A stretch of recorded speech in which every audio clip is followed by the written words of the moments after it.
पैदा कर पाएंगे। हमारा पॉइंट नंबर 12 के बारे में हम बात करेंगे। हमारा मानना है कि हमारे ऊपर चारों तरफ से जो है केमिकल की बम्बार्डिंग की जा रही है। आपको जान के ताज्जुब होगा कि हम 16 करोड़ लीटर दूध पैदा कर रहे हैं और हमारा कंजम्पशन जो है वो लगभग 64 करोड़ लीटर दूध है।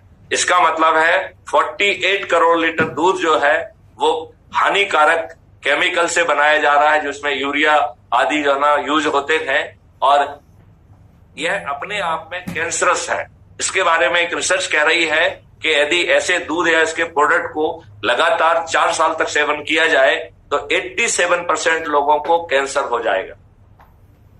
हमारे जो अन्नदाता हैं उन्हें ये कहने में शर्म नहीं आती है कि हम 1 एकड़ में अपने लिए जो है ऑर्गेनिक फूड बनाते हैं और बाकी दुनिया के लिए हम कैंसरस जो है ना फूड बेचते हैं।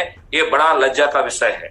आज हमारे किसान बिना शर्म के हर जगह हार्मोनल इंजेक्शन दे रहे हैं, गाय हो, भैंस हो, बकरी हो, मुर्गी हो, तो चारों तरफ से जो है ना केमिकल बम्बार्डिंग हो रही है।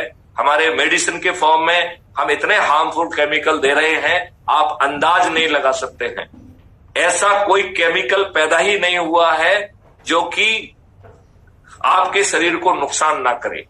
तो मेरा तो ऐसा मानना है कि chemical medicine should only be given in grave emergency when your survival is threatened. It should be medicine of emergency. It should not be medicine of the treatment.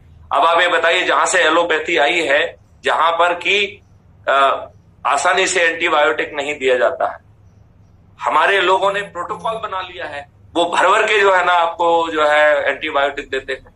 अब कोरोना एक वायरस है, वायरस जो है antibiotic से नहीं मर सकता है, ये हर व्यक्ति जानता है। आप बताइए, कोरोना वायरस के समय इन लोगों ने 5-5 हैवी डोज में जो है ना आपको एंटीबायोटिक दिए, और वो इतने हानिकारक थे कि आपको पागल कर सकते थे, आपको डिप्रेशन का शिकार करते थे। एंड एक उसमें जो है ना एंटीबायोटिक तो ऐसा था जो आपको सुसाइडल टेंडेंसी पैदा करता था। आप रिसर्च कर लीजिए, कोरोना के समय ढेर सारे लोग जो है ना दे कमिटेड सुसाइड। कोई जो है ना बड़े हॉस्पिटल के जो है ना खिड़की से कूद गया, ऐसे सुसाइड हुए। तो बट आई फील के हानिकारक केमिकल कहीं से भी आ रहे हों, हमें अपने देश के इकोसिस्टम को इन हार्मफुल केमिकल से मुक्त करना पड़ेगा।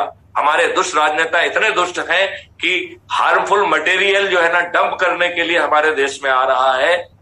ये इससे ज्यादा जो है ना लज्जा का कोई कारण नहीं हो सकता है। दैन ये कह रहा है कि प्रोएक्टिव अप्रोच से हम भारत को जो चूंकि समृद्ध बना देंगे,